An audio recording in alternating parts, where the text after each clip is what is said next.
Hello, welcome to my YouTube channel. माझ्या YouTube चॅनलमध्ये तुमच्या सर्वांचं हार्दिक स्वागत. आज ना मी तुम्हाला एकदम असं स्पेशल आणि एकदम छान रेसिपी तुमच्यासोबत शेअर करणार आहे, ते पण पिठल्याची.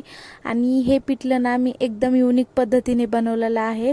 आणि याच्यासाठी ना इथे मी राजगिऱ्याची भाजी घेतलेली आहे आणि सगळे साहित्य कट करून घेत आहे. राजगिऱ्याची भाजी, कोथिंबीर, हिरवी मिरची आणि कांदा.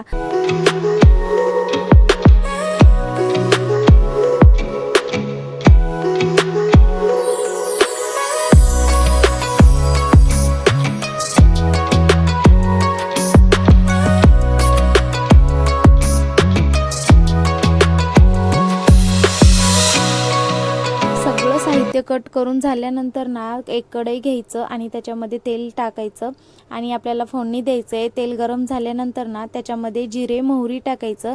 जिरे मोहरी टाकल्यानंतर अद्रक लसणाची पेस्ट टाकायचं. नंतर हिरवी मिरची, कांदा, शेंगदाणे आणि आपण कट केलेले राजगिऱ्याची भाजी टाकायची. सर्व साहित्य फोडणीमध्ये टाकल्यानंतर ना त्याला थोडंसं परतू द्यायचं आणि झाकण ठेवून थोडा वेळ त्याला शिजू द्यायचं.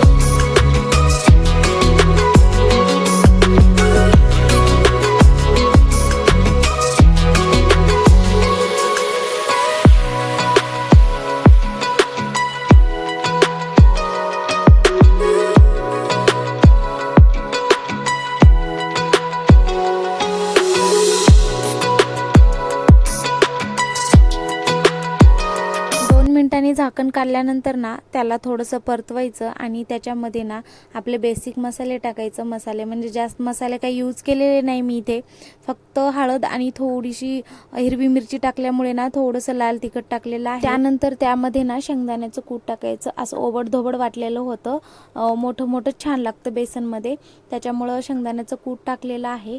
आणि नंतर आपल्या गरजेनुसार पाणी टाकायचं. मी इथे 1-1.5 ग्लास पाणी टाकलेलं आहे. त्यानंतर ना वरून चवीनुसार मीठ टाकायचं, कोथिंबीर टाकायचं आणि त्याला मस्त अशी उकळी येऊ द्यायचं.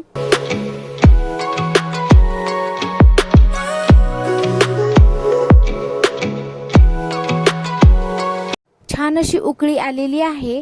नंतर बेसन चाळून घ्यायचं. मी इथे चाळून घेतलेले आहे. नंतर बेसनच्या काडीने ना थोडं थोडं करून टाकायचं बेसन आणि मस्त असं फिरवून घ्यायचं. त्याला जास्त पातळ पण नाही करायचं आणि जास्त घट्ट पण नाही करायचं. नेहमीच ना पालक किंवा मेथी टाकून बेसन बनवतो, पण असं एकदा ना राजगिऱ्याची भाजी टाकून बनवून बघा, खरंच खूप छान लागतं.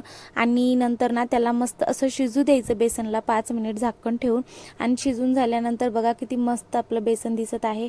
आणि खायला तर ना एकदम अप्रतिम लागत होतं, खरंच खूप छान होतं बेसन. त्याच्यासोबत ना कडक अशी भाकर बनवायची आणि मस्त असं जेवण करायचं. खरंच खूप छान लागतं.